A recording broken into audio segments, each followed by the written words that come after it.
அவர் எல்லாருக்கும் அப்படியே முகத்தை காட்டி கொண்டு எல்லாவற்றையும் தழுவி கொண்டு ஒட்டுமொத்த தமிழ்நாட்டு மக்களுக்கும் நான் தான் அவருக்கும் கிடையாது, அவருடைய மந்திரி சபைக்கும் கிடையாது, அவருடைய மந்திரி சபைக்கும் கிடையாது. இந்தியை நீ திணித்தால் சிபிஎஸ்இ பள்ளிக்கூடம் இந்த மண்ணில் இயங்கக்கூடாது என்று சொல்ல உன்னால் முடிய வேண்டும். மேகதாதுவுக்கு என்ன செய்ய முடிந்தது உன்னால்? மேகதாதுவுக்கு காங்கிரஸோடு உனக்கு கூட்டு, நீ கூப்பிட்டு சொல்லு, நீயும் நானும் கூட்டணியாக இருக்க வேண்டும் என்றால் மேகதாதுவை நீ கட்டி கொண்டு நானும் நீயும் எப்படி கூட்டணியாக இருப்பது என்று பேச வேண்டும். மோடியிடம் போய் நீ விண்ணப்பம் கொடுத்தால் இது நடக்குமா? மோடி சொன்னால் கேட்பாரா சிவகுமார்?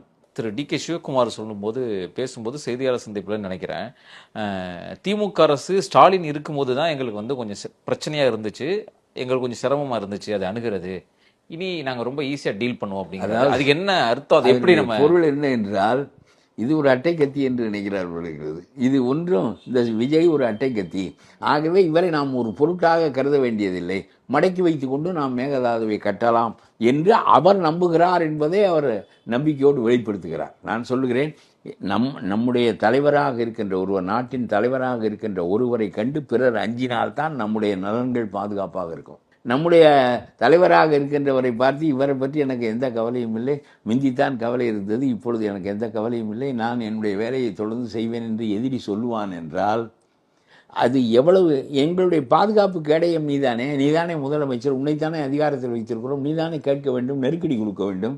அதை நீ செய்ய மாட்டாய் என்று எதிரியை நம்புகின்ற போது அதுதான் உன்னை பற்றிய மதிப்பீட்டை காட்டுகிறது என்று நான் சொல்கிறேன். ஆள்வதற்கு திணறுகிறார். எந்த மக்கள் நலன் குறித்த ஒன்றையும் திடமாக அவரால் எடுக்க முடியும் என்று நான் நம்பவில்லை. அதற்கு முதல் சான்று சிபிஎஸ்இ, ரெண்டாவது சான்று மேகதாது. நான் போய் உரிய நீ நீ நீ என்ன சட்ட கருத்துக்களை எங்கே போய் சொல்வாய்? சுப்ரீம் கோர்ட் மூடிக்கொண்டு விட்டது, இனிமேல் இங்கே வராதே, எனக்கு வேறு வேலை இருக்கிறது என்று சொல்லிவிட்டது. நீ வாட்டர் கமிஷனுக்கு போய் இதை கொடுக்கலாம், அவ்வளோதான்.